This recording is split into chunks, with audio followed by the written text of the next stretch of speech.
मेरा नाम साक्षी है और ये कहानी सिर्फ मेरी नहीं है, ये उस सच की कहानी है जिसे मैंने सालों तक अपने सीने में दबा कर रखा। मैं एक छोटे शहर की सीधी-सादी लड़की थी, सपने बहुत बड़े थे लेकिन हालात छोटे। घर की जिम्मेदारियों ने मुझे बहुत जल्दी बड़ा बना दिया। कॉलेज के साथ मैंने एक प्राइवेट ऑफिस में नौकरी शुरू की। वहीं मेरी मुलाकात हुई विवेक से। वो बहुत समझदार, शांत और मदद करने वाला लड़का लगता था।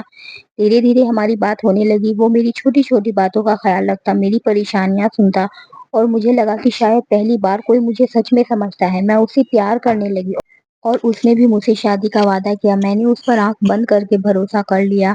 एक दिन उसने कहा कि वो मुझे अपने घर वालों से मिलवाना चाहता है। मैं बहुत खुश थी, लेकिन उसी दिन मेरी जिंदगी ने एक ऐसा मोड़ लिया जिसकी मैंने कभी कल्पना भी नहीं की थी। जैसे ही हम उसके घर पहुंचे, दरवाजा एक औरत ने खोला। उसकी पत्नी ने। मेरे पैरों तले जमीन खिसक गई। विवेक ने मुझसे सच छुपाया था, वो पहले से शादीशुदा था। मैं बिना कुछ बोले वहां से चली गई। उस दिन के बाद मैंने उसे हर रिश्ता तोड़ लिया, लेकिन मेरी मुश्किलें यहीं खत्म नहीं हुई। कुछ दिनों बाद मुझे पता चला कि मैं प्रेग्नेंट हूँ। मेरे लिए ये खबर किसी सजा से कम नहीं थी। मैंने बहुत कोशिश की कि ये सब खत्म कर दूं, लेकिन जब भी आईने में खुद को देखती, मुझे अपनी ही आंखों में डर और एक मासूम जिंदगी की झलक दिखती। मैंने फैसला किया कि इस बच्चे को जन्म दूंगी। मैंने विवेक को फोन किया, लेकिन उसने मुझे पहचानने से भी इनकार कर दिया। उसने कहा ये बच्चा उसका नहीं है और फिर हमेशा के लिए गायब हो गया। मैं पूरी तरह अकेली रह गई। जब मेरे घर वालों को सच बताया तो तूफान आ गया। रिश्तेदारों ने ताने दिए, समाज ने उंगली उठाई, लेकिन मेरी माँ ने मेरा साथ नहीं छोड़ा। उन्होंने कहा तू गलत नहीं है, गलत वो है जिसने तुझे धोखा दिया। उनकी बातों ने मुझे टूटने नहीं दिया। मैंने शहर छोड़ दिया और एक नई जगह जाकर जिंदगी शुरू की।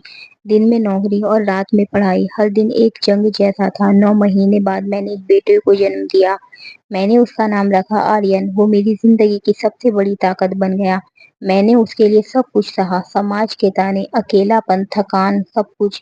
मैंने कभी उसे उसके पिता की कमी महसूस नहीं होने दी। साल गुजरते गए, आर्यन बड़ा होने लगा। मैंने उसे अच्छे स्कूल में पढ़ाया, हर खुशी देने की कोशिश की, लेकिन शायद मैं एक चीज नहीं दे पाई, एक पिता का नाम।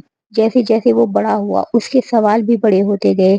मेरे पापा कहाँ हैं? हर बार मैं उसे टाल देती, लेकिन एक दिन उसने सच्चाई जान ली। शायद किसी ने उसे बता दिया था या उसने खुद समझ लिया था। उस दिन उसने जो कहा, उसने मुझे अंदर तक तोड़ दिया। उसने गुस्से में कहा, आपने मुझे बिना पापा के क्यों पैदा किया? सब मेरा मजाक उड़ाते हैं। आपने मेरी जिंदगी खराब कर दी। उसकी ये बात मेरे दिल में तीर की तरह लगी। जिस बच्चे के लिए मैंने पूरी दुनिया से लड़ाई लड़ी, आज वही मुझे गलत ठहरा रहा था। उस दिन मैं बहुत रोई, शायद पहली बार इतना रोई थी। मुझे लगा मेरी सारी मेहनत, मेरा सारा त्याग बेकार चला गया। लेकिन अगले ही दिन मैंने खुद को संभाला। मैंने तय किया कि मैं अब और नहीं टूटूंगी। मैंने आर्यन को बैठाकर सारी सच्चाई बताई। कैसे उसके पिता ने मुझे धोखा दिया, कैसे मैंने उसे अकेले पाला। पहले तो वो चुप रहा, फिर धीरे धीरे उसकी आंखों में आंसू आ गए। उसने पहली बार मुझे गले लगाया और कहा, मम्मा मुझे माफ कर दो, मुझे नहीं पता था आपने कितना सहा है। उस पल मुझे लगा मेरे सारे जख्म भर गए, लेकिन जिंदगी ने अभी एक मोड़ रखा था। कुछ महीनों बाद एक दिन ऑफिस में लौटते वक्त मुझे सड़क के किनारे एक आदमी दिखा, कमजोर, टूटा हुआ। वो विवेक था। वक्त ने उसे पूरी तरह बदल दिया था। उसकी पत्नी उसे छोड़ कर जा चुकी थी, उसका काम खत्म हो चुका था। वो मेरे सामने हाथ जोड़कर खड़ा था, साक्षी मुझे माफ कर दो, मैं बहुत बड़ी गलती कर बैठा।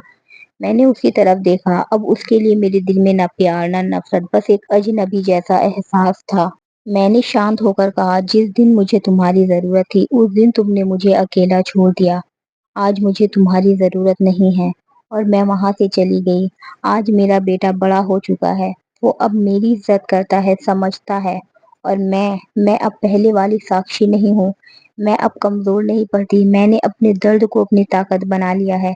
अगर आप ये कहानी सुन रहे हैं तो याद रखिए, जिंदगी में धोखा मिलना आपकी गलती नहीं है, लेकिन उस धोखे के बाद खुद को संभालना आपकी जिम्मेदारी है।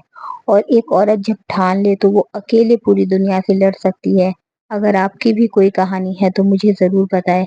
और ऐसी ही सच्ची कहानियों के लिए चैनल को सब्सक्राइब करना ना भूले। और मिलते हैं एक नई कहानी के साथ।